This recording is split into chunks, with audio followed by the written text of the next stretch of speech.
Hello everybody and welcome. I am the Beta Plan and this is Imperator Rome. Before I start this episode, I first would like to thank each and every one of you who has given this series a like, who has left a comment or even just viewed. I am enjoying the attention a lot, as in what I want to say by that is that my current new series are doing quite well for my small little channel, and I am very pleased by that, because that probably means that you enjoyed you as well, and that is the most important thing. Now, secondly, I have to put in some corrections. First and foremost, I said something that apparently has caused some confusion. Some people were kind of led astray by that. Well, first and foremost, let me tell you that Anuradhapura over here, or its descendants, if you want to say it in that, to Ceylon or Sri Lanka, of course, were never truly of India. But they are part of the Indian subcontinent, or of South Asia, if you will. But I was referring to that in particular when I said South India. Now, in fact, Anuradhapura, or any of these nations over here, the Maurya historically will go down all the way here, but never conquer Chola. But I don't know exactly where the line is. But so you can, this country has always been rather independent. Now, on top of that, I also want to talk about the Seleucid Empire over here, and the fact that this is a man that is actually not Zoroastrian. Because I said, like, hey, why is he not Zoroastrian? Why is this man actually Hellenic? Because I was kind of confused. I was like, aren't you supposed to be Zoroastrian in this area? And the same went for Persia, for instance. Well, I was told that these nations are very difficult, for instance, and because once this ruler dies, you do get trouble with, well, the country kind of blows up on you, much like the old EU4 Ming explosions. And that might actually have to do with some of the fact that, well, the governing people are indeed Hellenic. Now, I don't know if I can find her. She is Chaldean. She's already of a different religion, and that is a little bit more common around here. People tend to follow very different religions. Zoroastrianism. There it is. Zoroastrian. And if I click on provinces, sometimes I hit wasteland. So this thing is Hellenic, but yeah. It's noticeable that a lot is Zoroastrian. And you can also see that if you go to where it is, religion map mode. A lot of Zoroastrian. Only a few little spots are Hellenic, which I assume are perhaps the cities left by Alexander the Great. Or that he went there, and that's why there are this. I don't know if that is true, but seeing it doesn't go further than here, it just feels to me like it's Alexander the Great's doing that. There are some Hellenic religions over here. And by the way, all those things with Hellenic religions over here, also if you go to culture map mode over here, you also will see that some of them, not all of them mind you, some of them actually also are of the Macedonian culture. So once again, that makes me feel like this is the leftovers of Alexander the Great, if you so will. I also have then one third thing to mention, because somebody came up with another cool strategy to use, is that you actually ally with this country over here that was once here. I can't really remember. Panjan, something like that. One thing or another. We don't care. And they say, then you disband everything. Disband your fleet, disband your troops, put all your money into buildings, focus on technology, and just outsmart them. Then go to war. Also interesting strategy. We currently have done this one. Currently we are actually doing the reverse of what is, I want to say, true on Sri Lanka right now. This is the Lankan culture. There are, for instance, in Sri Lanka issues with, or have been issues, are still issues with Tamil tigers. The Tamil tigers are from, well, the Tamil culture over here, and they ended up on the northern part, I believe, of Sri Lanka, if I do that correctly. And, well, that's besides the religious issue with, well, what the Muslims did in retaliation for what they believe should have been retaliated regarding some madman also in New Zealand. I want to point out that I myself would call myself a religious man. I have played every faith here. I am religious because I believe there's something more, not because I believe that particularly my view is the best view. Can we all get along, please? Thank you very much. Having given my message of love and a little bit more respect to one another, let's continue on with our game. I realized I'd done a lot of dumb things. I, of course, should have used this 200 power to do a religion one. I should have used that to actually lower unrest, and I could have done way more provinces, set them with a different focus on change the culture, as we are doing over here right now. Let me find how I do that, because I'm still learning this game a little bit, so forgive me if I make some mistakes. Perhaps I can better do this with region view mode. Region. Karula. Change governor, you lack cultural assimilation. It does stand over here, but it is grayed out. Simply because I don't have the oratory power. But yeah, then I would have done all the conversions. Wouldn't have wasted them on the conversions using my religious power or the oratory power for the rest of the people. Well, we'll have to see what is going on. His loyalty is currently growing. Just want to say, that's popularity. I mean loyalty. Loyalty changes each month due to tyranny, which is 0. And Anuradhapura loyalty is a maximum of 100 due to is a monarch positive legitimacy. I'm surprised it isn't going actually up. Oh well, whatever. Let's continue on with our game. I want this map mode. I like this one the best. Whoa, game is chugging a bit. I'm sorry, I don't know why. So, first and foremost what I want to do is if I look at the situation right now, he has some cause belly on the Antara and Mashia. Okay, cool. He has allied himself with this nation. That is kind of because he's got 19 cohorts. But Chola, for the rest, doesn't really have someone. I currently have with him a well, I at a certain point guaranteed him because we changed into powers. So that is kind of an interesting thing. And Andhra is Chola is guaranteed also by Andhra, so I don't know if we can expand over here. But if we look at I over here, if I remember correctly, and I've done it in my job, is he's only allied with Chera. Now Chera over here, I am guaranteeing him right now, which I really don't give a hoot about. But I over here, who's gone from 11 cores back down to 3. Well, we have a peace treaty with you, but that is about it. And this peace treaty isn't that long. It's until only 64. So I want to kind of use my oratory power to do a covert action here and covert action and fabricate a claim. So that we will expand down here. That is the idea right now. How is your supply limit? Should be good enough. That's all I'm saying. But you are actually suffering attrition. How and why? 28. 25. Is it plus 200% or should I have 27 in a province? It's plus 200%. Oh, shoot. 26.11, 18. It's all a little too much. Okay, back to goal. T. That's unfortunate.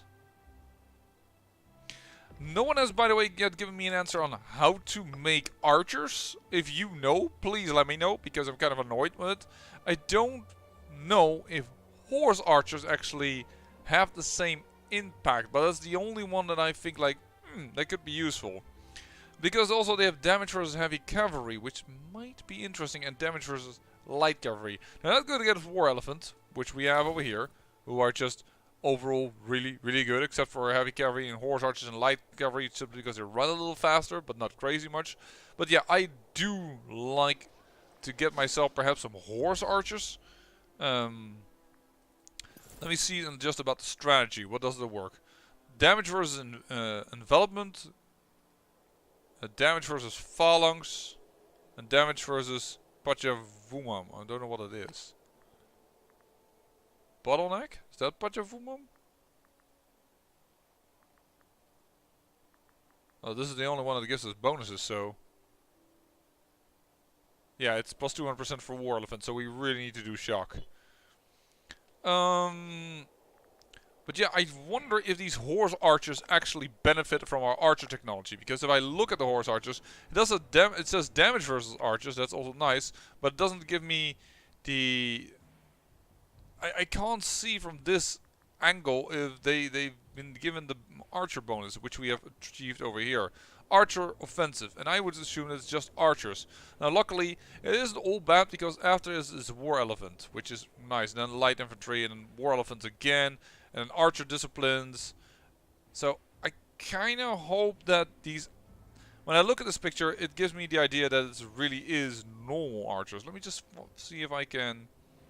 Oh, actually this would have gone fine as well. Chariot defense, war elephant, archer defense. Enable the... Oh, new tactic. You need to embrace armored archers first. War elephants, mercenary maintenance lowered. Don't care about that. War elephant morale. Even this is archer morale. Here, but it says now moral damage taken. Sometimes you can take more moral damage while in combat. Archer offensive plus 15%. Here it is. Finally found it, but it doesn't help horse archers. That's really annoying. So our technology right now just doesn't aid us one bit. A question of competence. After weeks of nervous looks and smirks at the court, the whispering circling the palace have finally reached the ears of the Raja. It seemed that someone has been spreading rumors and spinning yarns of his unequaled profligacy and unfitness for the throne. I don't even know what this word means, I have to admit. The damage has been done, and now all look to the Raja who will deal with the situation. I can lose. Surely Mutuzava is bigger than rising to this. So that is this man. And I will lose some 15. And I may gain forgiving. If I knew what that meant, that's nice. Currently my popularity is going down already, so I'm not really cool. Or no one can freely insult, and there's a 50% chance I gain vengeful. Let's just try this. And we got vengeful, which is charisma down, assassinate cost. Brought my finesse up. My finesse is like really high. So that actually isn't a bad trait to get vengeful. I also was looking at invention. I can get a new one. A traitor snake who attempted to demean the name of Mutazavaja has been identified in none other than Norumpumba, who quickly confessed to his crimes. Alright, are you from a spurned family? How can I see that? Oh, you have quite a bit of prominence actually. Preferred heir, general of the second, he prefers him over my little boy. But not by much. Perhaps we can do something about that. And he is Tamil, which may cause part of the problem. Can I also see if he is part of a spurned family? Paurumba. Can I do this by...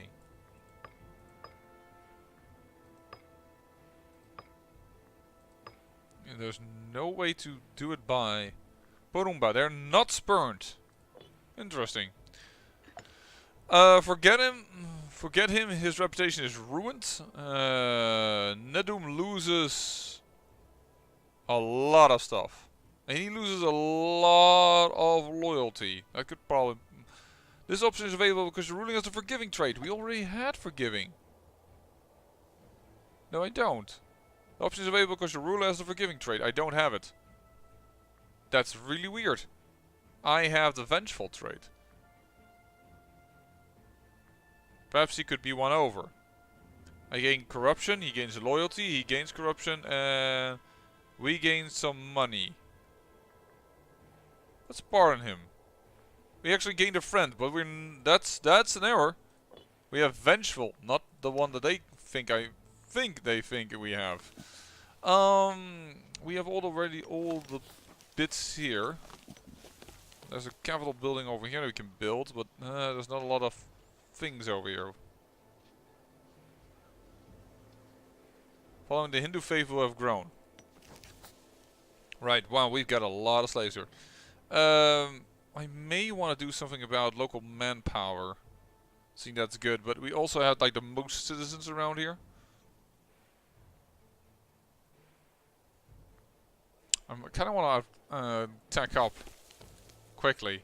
Because building a marketplace over here isn't that very strong, because there isn't a lot present over here. By the way, nobody has yet told me if you know what this is, what this building is. It has to be special. It looks so beautiful, and unlike the other things present in the game. Local tax model, commerce in local civilization level. We don't need it anymore to go higher. What's this? Local slave avenue and population growth. You know what? Population growth is good. Let's build a granary. Let's build a granary. Oh, and then we have an invention.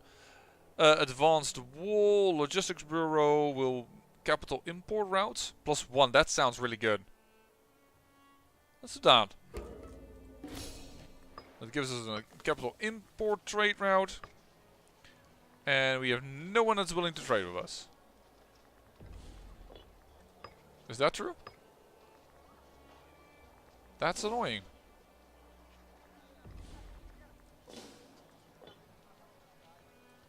Perhaps the game needs to realize that I have it.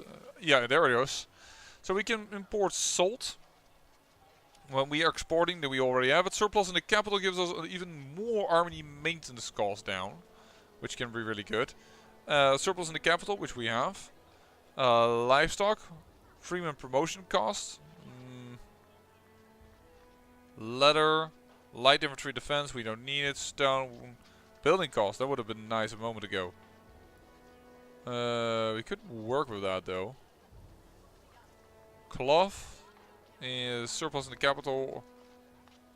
Each surplus in the province is also local tax modifier.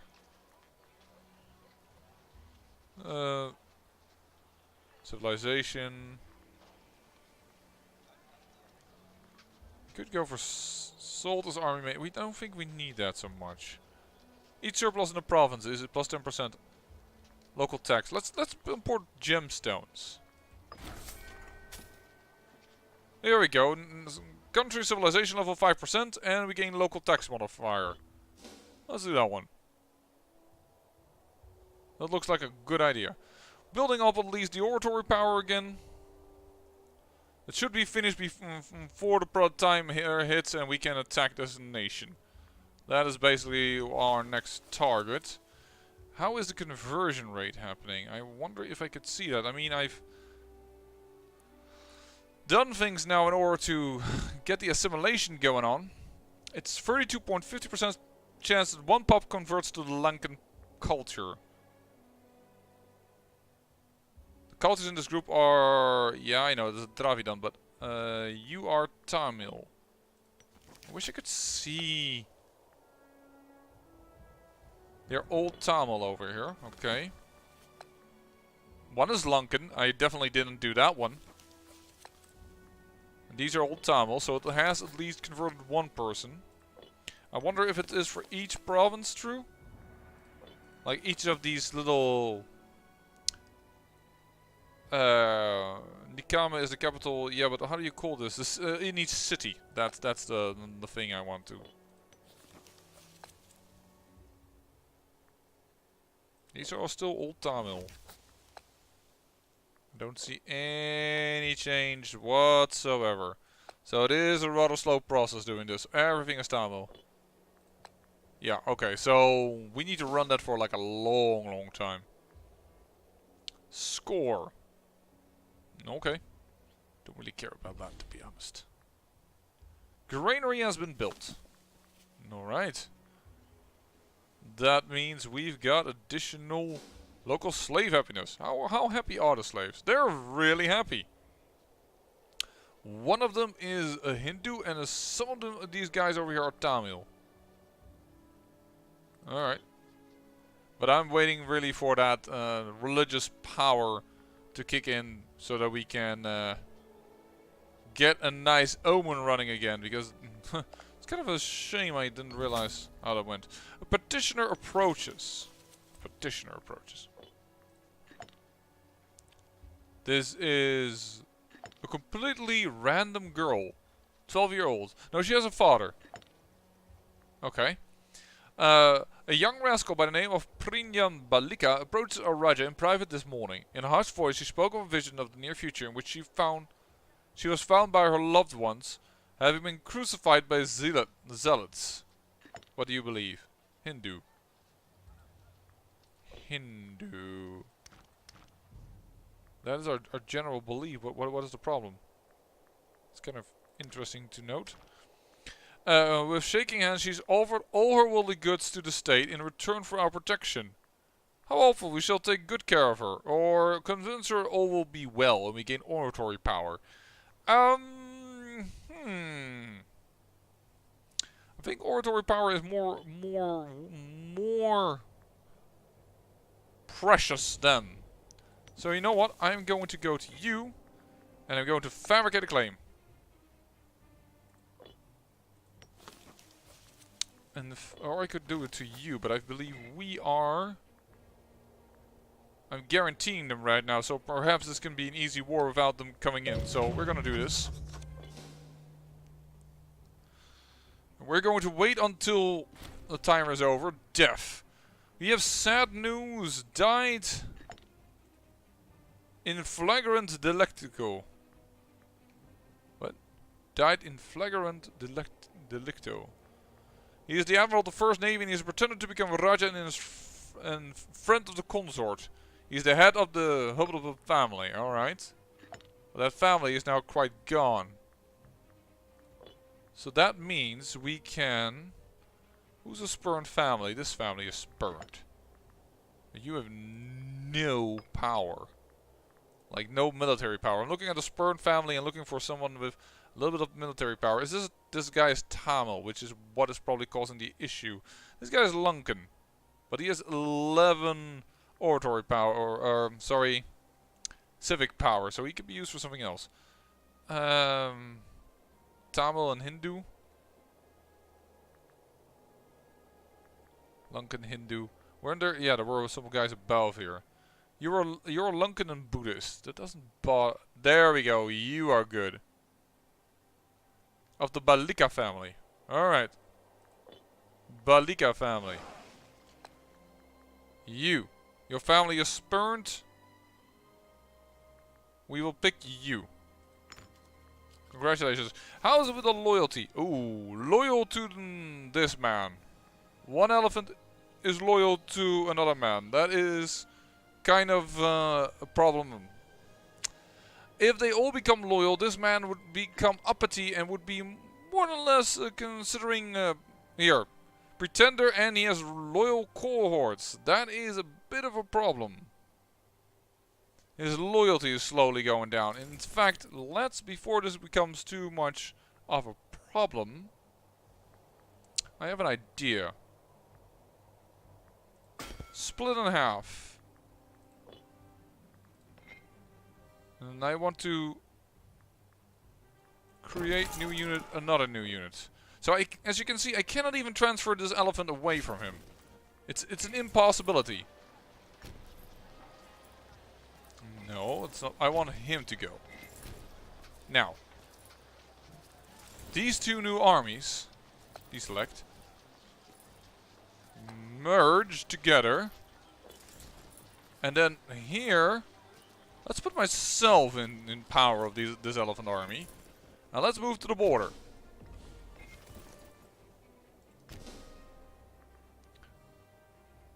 And this guy immediately became loyal to me. Nay, to him. Sorry, I thought I had it in my army. Ah, darn it. Here I thought I was doing well. We could get human conduct. We get the diplomatic reputation up. Tribe reserve, national output, national income, aggressive expansion impact. That might be nice. Monthly tyranny drop would not be bad. Army moral recovery is pretty good. Supply limit. Supply limit is not bad considering we need a lot of it for our elephants. If they are grouped together. We don't need to have an infantry. Civic investment. Let's just take this.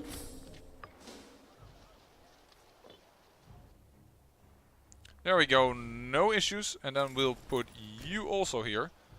But you have to take note that there is a... Actually, let's put them over here. That should work. Because I don't know if these guys will come and attack us or not. But we have to take note that they might. Our truce until November. And our claim lasts until 727. Very far from now. Trade wind. Nice. Additional income. Yeah, we're going to get a little bit more aggressive expansion, but we should really be careful not to obtain too much. Oh, another death. Yeah, this is gonna happen a lot now. Isn't this a spurned family member? Possibly. We can go down on Omen. I'm gonna say we're going to do an aggressive expansion change. We can do that, or we can do lower unrest when we can incorporate more people by changing... What does this do exactly? Rome culture happiness is growing. Rome culture happiness. Loyalty of state. Subject states. I'm gonna say prayer to Vishnu. Because then we can also start saying to this state, hey, sorry, I know you have recently been given the power to local import routes, but I'm kind of more interested in cultural assimilation. Thank you. We lost wood.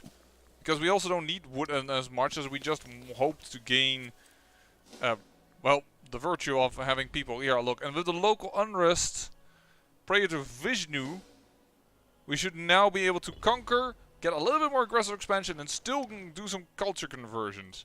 And this man, I'm not going to change right now. He's just trying to... I could change it for getting him... Getting some tyranny. A tyranny drops rather quickly. Yeah, I kind of really want to cultural assimilate things. There you go, I got a little bit of tyranny. And I'm sorry. Primary cultural unhappiness. Monthly greed, loyalty... Everything else is fine right now. Actually, increasing tyranny lowers the cost of... increases the national slave output. And imprisonment cost and execute cost is decreased. So, it is not all bad going kind of meany. November. October, November. Titles assigned. Vaidya. We saw a man with 11 of it. Power of it. There you go. You are it. Disloyal characters. This character is disloyal. But you're in prison. So I don't think that's a problem.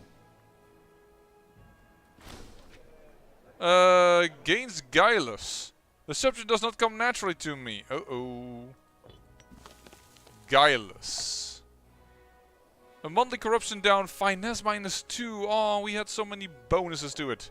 Oh well. Intervention. Diplomatic reputation. Monthly tyranny down.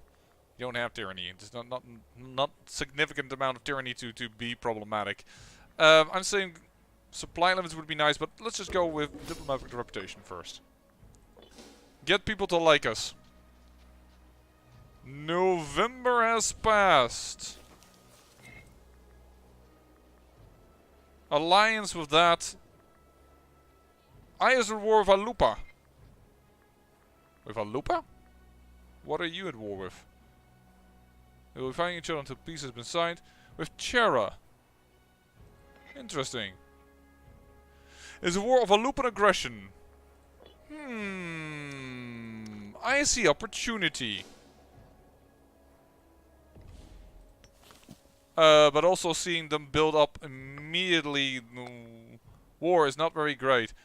I would kind of like Anuradhapura to come in.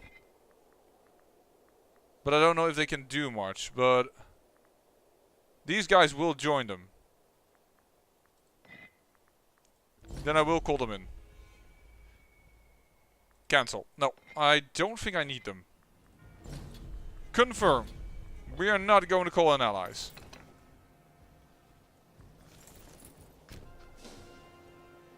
There we go.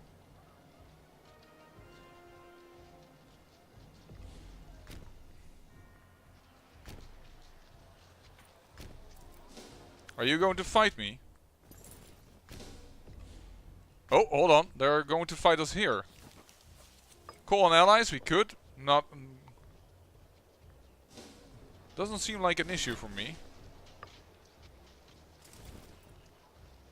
I say we split this army. And we take these two and push them up back up here. Oh wow, they said it would go bad for us, but it went very well for us. Move in.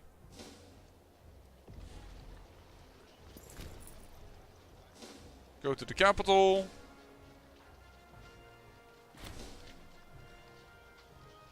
I think we just captured an enemy, that's very nice. We could release prisoner. Empire releases general from prison and he gains loyalty. He gains loyalty to me, so what would that have to do? Can I not... We will not be able to deal with him as we see fit. Non-progression. Oh. Return then.